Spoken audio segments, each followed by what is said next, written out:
now is Neil Anderson, founder of the Courage Group, with some startup tips. Thanks so much for coming in, Neil. You bet. Thanks for having me. Actually, Chicago ranks amongst the top cities for women-owned businesses, right? Absolutely. Actually, Cook County ranks #2 in the largest number of women-owned businesses in the country, That's only incredible. after Los Angeles. You have some great easy tips if women at home are thinking about getting involved. The first one is, well, you've got to avoid just, well, you call it what, the graveyard startup? You bet. You got to avoid the graveyard. When it gets right down to it, there's a number of things that are very important for female entrepreneurs and male entrepreneurs. You know, beginning with writing a business plan. You have to have a written description of what you're going to do and how you're going to do it. And what I've seen with our own female clients is that they're more apt to write a business plan because they want to nail it the first time. They don't want to go back and work for somebody the rest of their lives. Right. And are a lot of women leaving corporate jobs and starting are. their own businesses for flexibility? They sure are. You bet. Especially with a lot of stay-at-home moms that they want a better control over their time, income, and destiny. You suggest, as you see on the screen, market and sell every day. That can be difficult, Neil, and it can cost money as well. It can, but you know when it gets right down to it, for the first 3 years are so crucial because that's when a lot of startups will fail.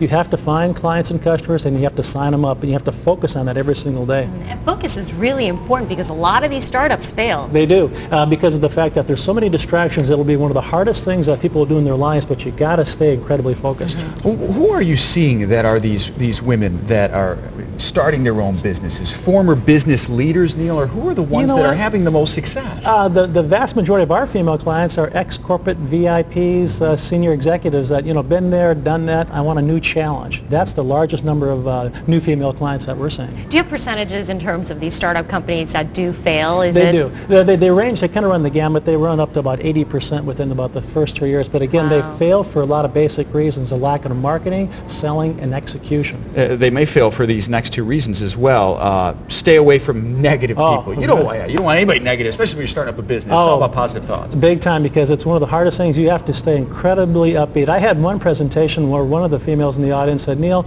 you hit the nail on the head. My husband is so negative, I'm going to divorce him." So of course I took it a little bit extreme there. Yeah. And your final couple tips: don't waste time and money, and execute every single day. Absolutely do, because money doesn't grow on trees, and you have to ask yourself, is this money that I'm going to spend very important, or can I use it towards building my business? Or is this activity that I'm doing very important, or can I spend my time building my business? Right. Neil Anderson from the Courage Group, always have some great tips. We appreciate your time. I appreciate nice to see you again. Good to see you. Thanks again. So much. Virtual handshake. Virtual handshake. We're so far these days on this set. Thanks a lot. We want to let you know, for these and more tips, log on to our website, NBC5.com. Click the As Seen On link.